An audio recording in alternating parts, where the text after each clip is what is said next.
Serangan Israel ke sekutu Iran Hizbullah di Lebanon menjadi ujian bagi proses gencatan senjata AS dengan Iran. Seberapa pengaruhnya? Kita akan diskusikan bersama dengan pakar geopolitik dan keamanan nasional Wibawanto Nugroho Widodo. Selamat malam, Mas Wibawa. Selamat malam, Mas. Ini di Islamabad negosiasi tengah berlangsung. Apakah hasil perundingan nanti ini akan berpengaruh dengan atau terhadap serangan Israel ke Lebanon? Oke, jadi gini Mas ya, kita langsung aja straight to the point ya.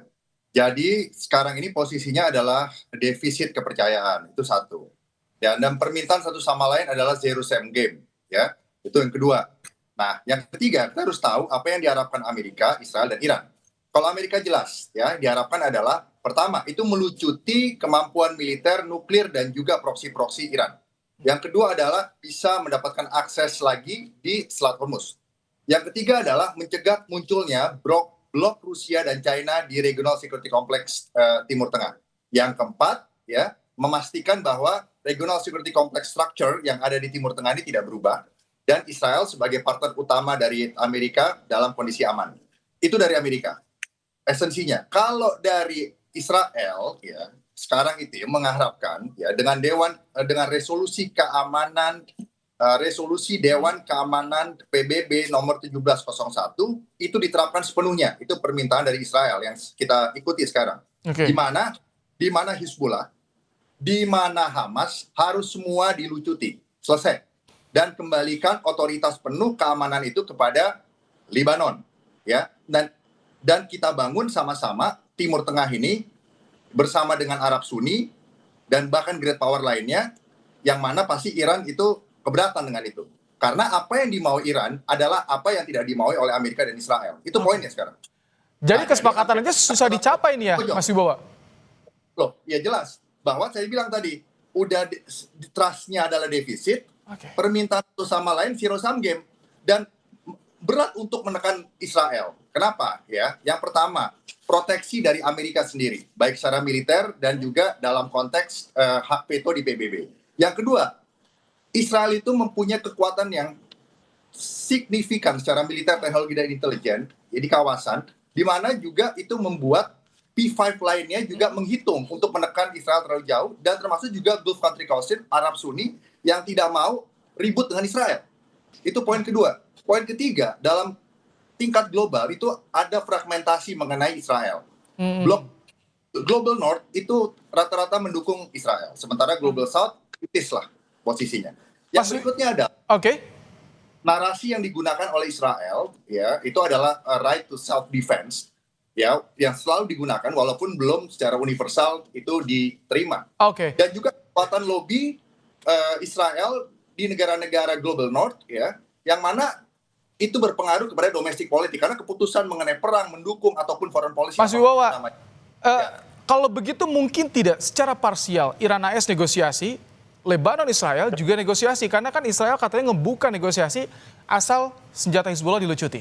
Loh, itu dia poinnya, bahwa apa yang diminta oleh Amerika dan Israel itu bisa terbagi tiga poinnya. Poin pertama adalah yang sifatnya non ideologis, sangat ringan, sangat mudah untuk diikutin, seperti misalnya deeskalasi.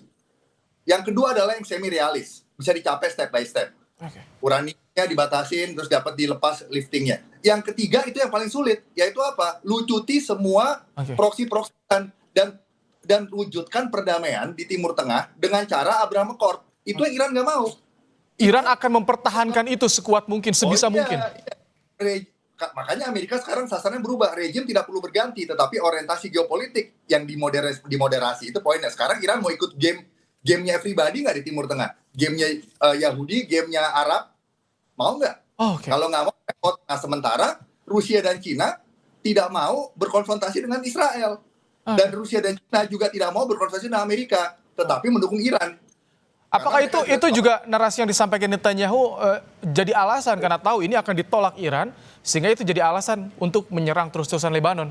Nah, kalau cara perspektifnya Amerika dan negara Arab Sunni, begini, untuk perdamaian di Palestina, Indonesia, saya mendukung two-state solutions, itu adalah kita hidup damai dulu, kita atur baik-baik. Kalau Iran enggak, cara pikirnya, ya, berikan dulu, kalau tidak, Hezbollah dan Hamas tetap siang menyerang Anda, gitu loh. Beda kan, stotnya kan?